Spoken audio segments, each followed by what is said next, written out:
My dear students, आज जो है हम ये देखेंगे। अब तक हम लोगों ने एल्डिहाइड कीटोन में क्या पढ़ लिया है?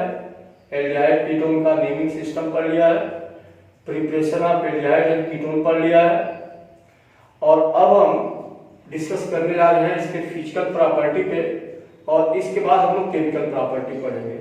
हम बार बार आपको बोल रहे हैं कि हम जो भी आपको वीडियो दे रहे हैं बहुत सिस्टमेटिक दे रहे हैं। एनसीईआरटी का जो आपका सिलेबस है उसको ध्यान में देते हुए दिया जा रहा है मटेरियल। तो आप जो है वीडियो को आप दूसरों के साथ शेयर करें, इसको स्प्रेड करें और सब्सक्राइब करें अगर चैनल को आपने सब्सक्राइब नहीं किया है तो, ताकि हमारी भी पोटेंशियल बढ़े, हमारी एनर्जी बढ़े और हम आपको अच्छी से अच्छी चीज सिस्टमेटिक देते रहें। तो जो भी हमारा लेसन होगा वो काफी सिस्टमेटिक हम वीडियो में देंगे। अगर आप हमारे पूरा वीडियो को आप देखेंगे तो टॉपिक वाइज हम वीडियो डाल रहे हैं आप लोगों के लिए, सुविधा के लिए, ताकि आपको मटेरियल कायदे से मिल जाए। अब हम देखें अगर फिजिकल प्रॉपर्टी के, हालांकि फिजिकल की बहुत जरूरत तो नहीं रहती है लेकिन फिर भी हमको जानना चाहिए। जैसे अगर हम एल्डिहाइड या कीटोन के फिजिकल बिहेवियर की बात करें तो सबसे पहले हम जरा डिस्कस करें कि फिजिकल स्टेट की। तो फिजिकल स्टेट में हमको ये जानना पड़ता है कि क्या है, सॉलिड है कि लिक्विड है कि गैस है। तो याद रखोगे कि पहला मेंबर जो एल्डिहाइड का है फॉर्मल्डिहाइड, ये पंजेंट स्मेल गैस है। पंजेंट स्मेल का मतलब काफी तीव्र स्मेल होती है, बिटर स्मेल होती है। उसके बाद जो है CH3CHO से लिक्विड हो जाता है। कहां तक लिक्विड रहता है? तो आपको याद रखना है कि अप टू 11 कार्बन तक जितने भी एल्डिहाइड या कीटोन होते हैं ये लिक्विड होते हैं, और उसके बाद वाले जो हायर एल्डिहाइड या कीटोन है मे भी सॉलिड हो सकते हैं या सॉलिड होते हैं। तो याद रखोगे कि पहला ही मेंबर गैस है रूम टेम्परेचर पे, उसके बाद वाले सभी लिक्विड है। कहां तक लिक्विड है? अप टू 11 कार्बन तक लिक्विड है, उसके बाद ये क्या है? सॉलिड है। अब अगर हम बात करें इनके स्मेल की, तो बहुत ही एक इंपॉर्टेंट बात आप याद रखोगे कि इनकी जो स्मेल होती है काफी पंजेंट स्मेल होता है, तीव्र स्मेल होती है। बट एक सबसे अच्छी और सबसे इंपॉर्टेंट बात आपको याद रखना है कि इनकी जो स्मेल होती है जैसे जैसे मोलर मास इनका इंक्रीज करता जाता है, इनकी जो पंजेंट स्मेल होती है वो धीरे धीरे कम होने लगती है और प्लीजेंट स्मेल बढ़ने लगती है। यानी हम ये कहें कि हायर एल्डिहाइड या हायर कीटोन की जो स्मेल होती है काफी प्लीजेंट स्मेल होती है, और इसी स्मेल की वजह से ये जो हायर एल्डिहाइड या कीटोन है they can use to prepare. कई परफ्यूम बनते हैं या जितने भी परफ्यूम बनते हैं उसमें इनकी कुछ मात्रा डाल करके ब्लेंड करके, ब्लेंडिंग का मतलब सम अमाउंट इनका डाल दिया जाता है, क्योंकि इनकी जो स्मेल होती है हायर एल्डिहाइड या कीटोन की काफी प्लीजेंट स्मेल होती है। तो इनका उपयोग हम परफ्यूम में या फ्लेवर्स में भी करते हैं। बहुत से नेचुरल हायर एल्डिहाइड या कीटोन है जो फ्लेवर्स के रूप में प्रयोग किए जाते हैं। तो आपको याद रखना है कि लोअर एल्डिहाइड या कीटोन है बिटर या ये जो है आपका pungent smell, but as the molar mass increases their pungent smell decreases and pleasant smell increases. तो जितने भी हायर एल्डिहाइड या कीटोन है इनकी स्मेल प्लीजेंट होती है, जिसका उपयोग हम परफ्यूम में ब्लेंडिंग के रूप में या हम फ्लेवर के बनाने में करते हैं। ओके, उसके बाद अगर इनकी चर्चा करें हम सॉल्युबिलिटी की कि ये सॉल्युबल होते हैं कि नहीं वाटर में, तो हम देखें सॉल्युबिलिटी। तो जितने भी लोअर एल्डिहाइड या कीटोन है लगभग अप टू 4 कार्बन ये वाटर में सॉल्युबल होंगे, मिजिबल होंगे। अप टू 4 कार्बन जो भी एल्डिहाइड या कीटोन है ये मिजिबल होंगे। फॉर्मल्डिहाइड जिसको हमने कहा कि गैस है, लैब में यूज किया जाता है फॉर्मल्डिहाइड का एक्वस सॉल्यूशन जिसको हम फॉर्मेलिन के नाम से जानते हैं। तो अब अप टू 4 कार्बन ये क्यों मिजिबल है? तो निश्चित है कि कीटोन का मतलब या एल्डिहाइड का मतलब उनके पास कार्बोनिल ग्रुप होगा। मान लो ये कार्बोनिल ग्रुप है और ये आपका वाटर है, निश्चित है ये पार्शियल पॉजिटिव, ये पार्शियल पॉजिटिव, पार्शियल निगेटिव, ये पार्शियल निगेटिव, ये पार्शियल निगेटिव, तो एक इंटरेक्शन हो जाता है। तो due to formation of hydrogen bond with water up to 4 carbon aldehyde और ketone are miscible in water, but as the molar mass increases aldehyde ketone का जैसे जैसे मास इंक्रीजेज होता चला जाएगा जो हाइड्रोफोबिक पार्ट है बढ़ता जाएगा और ये इमिजिबल होते जाएंगे। तो हायर एल्डिहाइड या कीटोन यानी ये कहो कि अप टू 4 कार्बन तक तो इमिजिबल है, बट अप टू 5 के ऊपर जितने भी हैं ये सभी इमिजिबल है और ये ऑर्गेनिक सॉल्वेंट में डिसॉल्व होंगे। क्लियर। अब क्वेश्चन मार्क ये होगा कि जो लोअर एल्डिहाइड या कीटोन है वो क्यों मिक्सबल हो गए वाटर में, तो वाटर में मिक्सबल हो गए हाइड्रोजन बॉन्ड फॉर्मेशन की वजह से, जिसकी वजह से ये मिक्स होते हुए नजर आएंगे। हमने बताया कि वाटर एक पोलर सॉल्वेंट है और वाटर में वही सॉल्युबल होता है तीन वजह से वाटर के अंदर सॉल्युबिलिटी होती है। एक तो अगर उस कंपाउंड में आयनिक मान है तो पानी पोलर सॉल्वेंट होने की वजह से वो आयंस के रूप में टूट जाएंगे और वो आयंस वाटर मॉलिक्यूल के इंटरमॉलिक्यूलर स्पेस में आके फंस जाएंगे, जिसकी वजह से धुंधला हुआ नजर आएगा। दूसरा हो सकता है वो वाटर के साथ क्या बना ले, वाटर के साथ जो है हाइड्रोजन बॉन्डिंग परफॉर्म कर ले। हाइड्रोजन बॉन्डिंग अगर परफॉर्म कर लेगा तो निश्चित है कि वो वाटर के अंदर क्या होता जाएगा, मिक्सबल होता जाएगा। और तीसरा कि अगर उसके पार्टिकल के साइज इतने छोटे हो कि इंटरमॉलिक्यूलर स्पेस में फंस जाए तो घुल जाएगा। जैसे शक्कर को आप पानी डालोगे, शक्कर तो आपका ऑर्गेनिक कंपाउंड है, पानी डालते हैं उसके पार्टिकल इतने छोटे होंगे कि इंटरमॉलिक्यूलर स्पेस में आके फंस जाएंगे, जिसकी वजह से हम लगेगा कि शक्कर इसमें पानी में क्या हो गया, डिसॉल्व हो चुका है।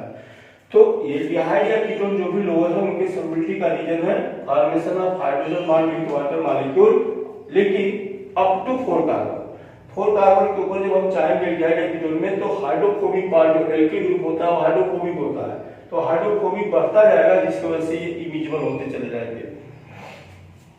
अब जरा डिस्कशन करें इनके बॉइलिंग पॉइंट। निश्चित है कि अगर मान लो कि अगर हम कीटोन या एल्डिहाइड लेते हैं तो इनके पास कार्बोनिल ग्रुप है। कार्बोनिल ग्रुप होने की वजह से ये जो मॉलिक्यूल्स होंगे इनके अंदर किस टाइप का अट्रैक्शन होगा, डाइपोल अट्रैक्शन होगा। क्योंकि मान लो यहाँ पे पार्शियल नेगेटिव बनेगा, ये पार्शियल पॉजिटिव, ये मॉलिक्यूल है यहाँ पे पार्शियल नेगेटिव, यहाँ पार्शियल पॉजिटिव, तो डाइपोल इंटरेक्शन की वजह से मॉलिक्यूल कम क्लोज होंगे। तो अगर ये कम क्लोज होंगे तो निश्चित है कि इनके अंदर फोर्स ऑफ अट्रैक्शन थोड़ा ज्यादा होने की वजह से इनका जो बॉइलिंग पॉइंट होगा मोर देन करस्पॉन्डिंग हाइड्रोकार्बन से इनका जो बॉइलिंग पॉइंट होगा वो ज्यादा होगा। But it is not more then corresponding alcohol और करस्पॉन्डिंग एसिड या एल्कोहल के करस्पॉन्डिंग इनका बॉइलिंग पॉइंट ज्यादा नहीं होगा। इसका कारण है एल्कोहल या कार्बोक्सिलिक एसिड में इंटरमॉलिक्यूलर हाइड्रोजन बॉन्ड का बनना। हमने पढ़ा था एल्कोहल के केस में कि एल्कोहल के केस में इंटरमॉलिक्यूलर हाइड्रोजन बॉन्ड परफॉर्म होता है। जैसे हमने बताया था एल्कोहल, मान लो हमने ले लिया OH partial positive partial negative, और मान लो यहाँ ले लिया OH partial positive partial negative, तो हमने देखा कि एक मॉलिक्यूल का नेगेटिव दूसरे मॉलिक्यूल के H पॉजिटिव से अटैच है, इसे कहते हैं इंटरमॉलिक्यूलर हाइड्रोजन बॉन्ड। तो due to presence of intermolecular hydrogen bond in alcohol and acid, the boiling point of ketone और aldehyde are not more than alcohol और एसिड, करस्पॉन्डिंग एल्कोहल और acid. अगर आप एग्जांपल देखें तो जैसे मान लो हमने ले लिया CH3 CH2 CHO, या हमने ले लिया CH3 CO CH3, या हमने ले लिया प्रोपेनॉल CH3 CH2 CH2OH। आप देखेंगे तो लगभग तीनों का जो है मोलर मास नियरली सेम है। अब लेकिन अगर हम पाएंगे तो एल्कोहल के केस में, ये आपका एल्कोहल है, इसका जो बॉइलिंग पॉइंट होगा 370 केल्विन होगा, जबकि इनका एल्डिहाइड जो है आपका, इनका जो है 322 केल्विन होगा और कीटोन का 329 केल्विन होगा। ये बॉइलिंग पॉइंट का अंतर ये बता रहा है कि एल्कोहल के केस में इंटरमॉलिक्यूलर हाइड्रोजन बॉन्ड बनने के कारण they have strong force of attraction as compare to aldehyde in ketone, क्योंकि एल्डिहाइड और कीटोन में किस टाइप का अट्रैक्शन होगा, डाइपोल इंटरेक्शन होगा। तो डाइपोल इंटरेक्शन इन एल्डिहाइड और ketone is weak force as compare to intermolecular hydrogen bonding force. ठीक है, तो ये रीजन होगा, लेकिन एल्डिहाइड या कीटोन का जो बॉइलिंग पॉइंट होगा करस्पॉन्डिंग हाइड्रोकार्बन से ज्यादा होगा। अब अगर हम बात करें इनकी पोलैरिटी की, तो निश्चित है कि कार्बोनिल ग्रुप पोलर होगा। क्यों पोलर होगा? पोलर इसलिए होगा कि यहाँ oxygen more electronegative, oxygen more electric होने की वजह से इलेक्ट्रॉन को अपने तरफ विड्रॉ कराएगा, और जब इलेक्ट्रॉन को अपने तरफ विड्रॉ कराएगा तो हमने पढ़ा है dipole moment mu equal to होता है Q इनटू d, जहाँ Q चार्ज क्वांटिटी है, d डिस्टेंस है। तो निश्चित है कि ये डायपोल मोमेंट इनके होंगे। एल्डिहाइड या कीटोन जो भी होगा वो पोलर होगा और इनके डायपोल मोमेंट हम अलग अलग एग्जांपल में 2.3 to 2.8 डी तक मेजर किए हुए हैं। तो अगर हमसे पूछे कि एल्डिहाइड या कीटोन पोलर होगा कि नॉन पोलर होगा तो आपको कहना पोलर होगा या पोलर कंपाउंड। क्लियर। अब हम जरा चर्चा करें स्ट्रक्चर ऑफ कार्बोनिल ग्रुप की कि कार्बोनिल ग्रुप का स्ट्रक्चर क्या होगा। ये आपका कार्बोनिल ग्रुप है। आप देख रहे हैं कि ये कार्बन कितने सिग्मा बना रहा है, 3 सिग्मा बना रहा है और 1 पाई बन रहा है। जरा इसकी सिचुएशन पे चले। ये कार्बन है आपका, कार्बन का एटॉमिक नंबर 6 होता है, आपने जाना है। कॉन्फ़िगरेशन इसका 2s2 2p2 होगा। अगर हम आउटर शेल की बात करें तो यहाँ s में 2 है और p में 2 है। निश्चित है कि एक खाली है। अगर VVT की बात किया जाए, अगर वैलेंस बॉन्ड थ्योरी की बात किया जाए तो निश्चित है कि यहाँ पे 2 अनपेयर्ड इलेक्ट्रॉन है तो इनकी वैलेंस 2 होनी चाहिए। लेकिन हमने पढ़ा है कि ग्राउंड स्टेट कॉन्फ़िगरेशन है, ये एक साइक्लिक स्टेट में ये इलेक्ट्रॉन जो है जंप कर जाता है और जब जंप कर जाता है तो इस तरीके से ये 4 अनपेयर्ड इलेक्ट्रॉन मिलते हैं। चूंकि यहाँ पे 3 ही सिग्मा बन रहा है और हमने पढ़ा है कि the number of sigma bond are always equal to number of formed hybrid orbital. इसका मतलब 3 ही हाइब्रिड ऑर्बिटल बना हुआ है और जब 3 हाइब्रिड ऑर्बिटल बना हुआ है तो कौन सा हाइब्रिडेशन हो जाएगा, sp2।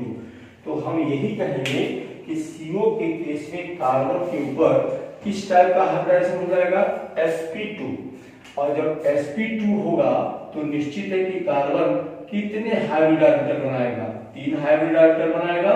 ये तीनों एक दूसरे के 120 डिग्री एंगल पे होंगे। और ये जो है आपने ऑक्सीजन के बारे में पढ़ा हुआ है। ऑक्सीजन का क्या होता है, 1s2 2s2 2p4 होता है। आप देखोगे तो s में 2 है और p में आप देखोगे 2 अनपेयर्ड है। तो p का 1 अनपेयर्ड इससे ओवरलैप कर जाएगा। क्लियर। और एक जो है अब यहाँ पे एक इसका अनहाइब्रिडाइज रहा, जो अनहाइब्रिडाइज रहा ये इस O के ऑर्बिटल से क्या हो जाएगा, निश्चित है कि ये पाई बॉन्ड बना लेगा। तो ये आपका हो गया सिग्मा, ये हो गया पाई। इस तरीके से हम अगर कार्बोनिल के स्ट्रक्चर की बात करेंगे तो हम पाएंगे कि in case of carbonyl group 10 carbon undergoes sp2 hybridization और जो इनका sp2 हाइब्रिडाइजेशन होगा तो they form 3 sigma and 1 pi bond. और इस पाई बॉन्ड होने की वजह से निश्चित है कि ऑक्सीजन इज मोर इलेक्ट्रोनेगेटिव, ये इलेक्ट्रॉन को अपने तरफ विड्रॉ कराएगा और जब इलेक्ट्रॉन को अपने तरफ विड्रॉ कराएगा तो सिचुएशन ऐसा क्रिएट होगा कि ये बन जाएगा निगेटिव और ये बन जाएगा पॉजिटिव। तो जितने भी केमिकल रिएक्शन अगर हम कराएंगे उस केमिकल रिएक्शन में हम देखेंगे कि जो कार्बन सेंटर होगा वो किस टाइप का सेंटर होगा, कार्बन हमेशा इलेक्ट्रोफाइल के जैसे एक्ट करेगा और ये किस कैसा काम करेगा, न्यूक्लियोफाइल के जैसे काम करेगा। अब इसके जस्ट अपोजिट अगर आए तो रिएक्शन के दौरान रिएजेंट का जो निगेटिव पार्ट होगा उसका अटैक यहाँ पे होगा और जो पॉजिटिव पार्ट होगा उसका अटैक यहाँ पे होगा। तो ये बहुत इंपॉर्टेंट चीज आपको याद रखनी है कार्बोनिल ग्रुप में कि CO के ऊपर पाई बॉन्ड वीक बॉन्ड होता है जिसकी वजह से ऑक्सीजन मोर इलेक्ट्रॉन डेंस हो जाएगा, कार्बन लेस इलेक्ट्रॉन डेंस होगा, 1% पॉजिटिव हो जाएगा। तो इसके इस पॉजिटिव कार्बन के टाइम पे हमेशा कौन अटैक करेगा, न्यूक्लियोफाइल अटैक करेगा जो नेगेटिवली चार्ज होगा और इस पे कौन अटैक करेगा जो पॉजिटिवली चार्ज होगा। ये हम लोग केमिकल प्रॉपर्टी में डिस्कशन करेंगे। Okay, thanks.